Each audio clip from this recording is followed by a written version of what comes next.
It sets up for a juicy showdown there. You can see on Super Saturday, anything can happen in a showdown. I reckon it's probably come at a good time for Port Adelaide.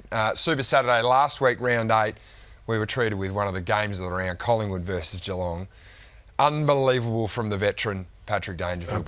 Paddy power forward. He was sensational, and he's a genuine power forward. Don't worry about this resting midfield stuff. He's setting himself like he's Wayne Carey, 30 metres out from goal at centre bounces and just dominating. And he's a wrecking ball. He got compared to Jonah Lomu by his coach Chris Scott, the former All Black. He was magnificent. Now, he had 13 touches in the last quarter alone. He had 10 of those were contested footy, I think. So he's a magnificent target down there. And he's playing in the ruck there as well. I just want to show this one from the last quarter, the lab. They outscored him 6-3, Collingwood, from stoppage. This is fantastic. So Dangerfield's in the ruck here. Jeremy Cameron, who struggled on the night, kudos to him, he almost runs a decoy. Jack Bowes is a half-back flanker. He's playing half-back. How the hell he would have thought 10 minutes to go in the game, in a tight game, when you're behind the scoreboard, you would end up with that much space in the middle of the MCG. He's phenomenal. But Danger did the ruck, backed up and picked up the ground ball and got it out to Bowes. So the broken tackle is something I think clubs will go to school on Collingwood. And Dangerfield's the king of breaking tackles and actually getting past that first line of defence. You said that he could win the Brownlow. Well, I've followed you in. He's probably on 10 to 12 votes, maybe. A couple maybe. of shekels on it, did you? Well, no, I don't. I didn't, actually. I didn't. I said it on... Were you tuning in to Super Saturday at 11 o'clock? Yeah, that's right. But Browny... Careful responsibly. Forwards have not traditionally been high rankers in the Brownlow medal, but Dangerfield gets votes. He's won it before as a midfielder. Could he be the anomaly? Well, absolutely could, because he's having such an impact. He's still getting high numbers. He stands out, doesn't he? He's getting Wayne Carey numbers. Now, Carey should have won one because probably he gave the umps a spray. That's why he didn't win one. But they're those sort of numbers. And he's not playing a huge amount of time in the midfield. Yes, it's there for Scotty. But absolutely, if he could keep going and talk about management, I think he's managing himself. I don't think he needs to have big periods of rest, does he? Like, if he just keeps ticking away like this, why would you rest him? I was really impressed with the way Geelong shifted the way the game was played. I thought they always wanted to put speed on the game, and Collingwood bought into that because there was a bit of up and back which made the game very exciting for the first 3 quarters. But after quarter time, I think Geelong wanted to put it in the trenches.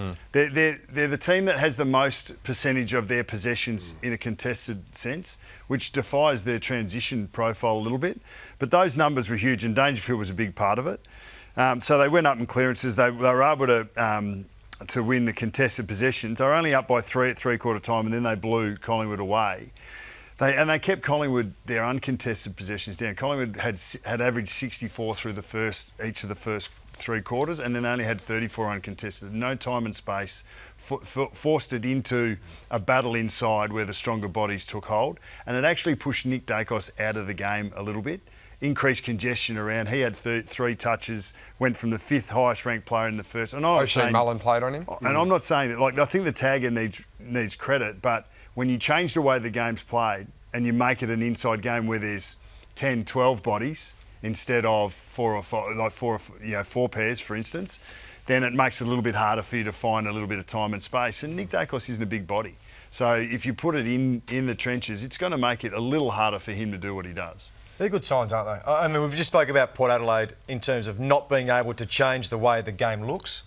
When a side can do that in-game and when it matters, I think when you look over the really good sides, that's probably the one thing that they can do, and it's hard to measure in a sense. It's interesting. If you're a young player, it'd be hard playing against Geelong, Collingwood as well, but Geelong, if you actually look at the tape, the players are not where their magnets say they are. They're all over the shop at stoppage, aren't they? Like Ollie Dempsey, there's a midfield stoppage, and Ollie Dempsey's the winger. He's standing in the goal square.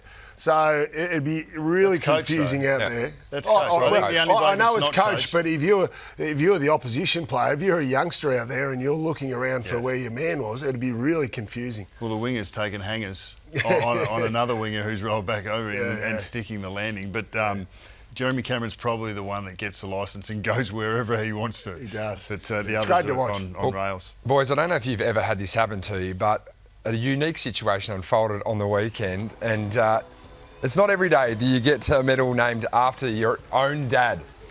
But it was hidden as this little hidden act from Chris Fagan that we'll see after the break that we loved. We'll show you that next.